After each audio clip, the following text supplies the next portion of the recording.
Friends, welcome back to Ratna life style. ముందుగా ఈరోజు బంగాళదుంప ఫ్రై ఎలా చేయాలో చూద్దాం. ముందుగా అరకిలో బంగాళదుంపలు శుభ్రంగా కడిగేసుకుని మనం కుక్కర్లో ఉడకబెట్టేసుకోవాలి. ఒక 3 విజిల్స్ వేసుకుని 3 విజిల్ వేయించుకుని ఉడకబెట్టుకోవాలి మెత్తగా. ఈ కర్రీ చాలా బాగుంటుంది మనకి రైస్లోకి కానీ చపాతీ పుల్కాలోకి ఫ్రెండ్స్. దానికి కావాల్సిన పదార్థాలు ఏంటి చూద్దాం. స్టవ్ మీద బాణీ పెట్టుకుని 100 గ్రాముల ఆయిల్ వేసుకోవాలి. ఆయిల్ బాగా కాగిన తర్వాత ఒక అర టీ స్పూన్ శనగపప్పు, పచ్చి శనగపప్పు, అర టీ స్పూన్ మినప్పప్పు, 2 ఎండుమిర్చి, ఒక అర టీ స్పూన్ జీలకర్ర, అర టీ స్పూన్ ఆవాలు కూడా వేసుకుని దోరగా వేయించుకోవాలి. ఇవి దోరగా వేగిన తర్వాత ఒక చిటికెడు ఇంగువ కూడా వేసుకుంటే టేస్ట్ బాగుంటుంది ఫ్రెండ్స్.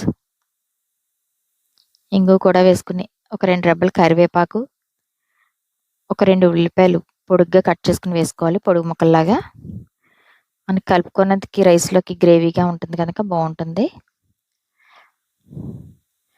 ఉల్లిపాయలని దోరగా వేగిపోయిన తర్వాత కొంచెం సాల్ట్ వేసుకుంటే మనకి త్వరగా మగ్గిపోతాయి అన్నమాట. ఉల్లిపాయలు ఎప్పుడు కూడా మనకి స్టార్టింగే సాల్ట్ వేసుకుంటే త్వరగా మగ్గుతాయి ఉల్లిపాయలు. దీంట్లోనే ఒక చిటికెడు పసుపు కూడా వేసుకున్నాం మనం. సాల్ట్ ఉడకబెట్టేసుకున్న బంగాళదుంపలు తొక్కు వలిచేసుకుని మనకు కావాల్సిన సైజులో ముక్కల కింద కట్ చేసుకోవాలి ఫ్రెండ్స్. ఉడికిపోయాయి అన్నమాట, కాలుతున్నాయి తీస్తుంటే.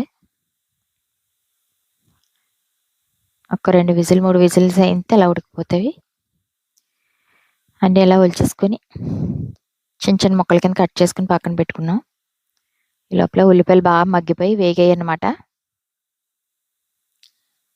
ఉల్లిపాయలు ఇలా బాగా మగ్గిన తర్వాత మనం ముందుగా కట్ చేసి పెట్టుకున్న బంగాళదుంపలు దాంట్లో వేసేసుకోవాలి.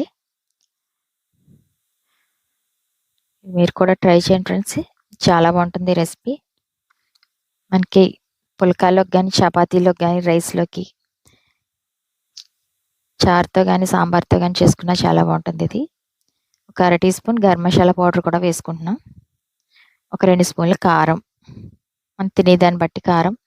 ఎక్కువ తినేలాంటి కొంచెం ఎక్కువ వేసుకోవచ్చు, నేనైతే తక్కువగానే వేస్తాను ఫ్రెండ్స్. వేసుకుని ఒకసారి ఇలా కలిపేసుకుని ఇంకొక 10 నిమిషాలు బాగా వేగిన తర్వాత దించేసుకుని సర్వ్ చేసుకోవడమే ఫ్రెండ్స్. ఎంతో సింపుల్గా టేస్టీగా అదిరిపోయే బంగాళదుంప ఫ్రై రెడీ అయిపోయింది ఫ్రెండ్స్.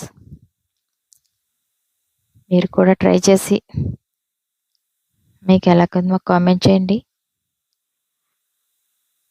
చాలా బాగుంటుంది ఫ్రెండ్స్, ట్రై చేసి చూడండి మీరు.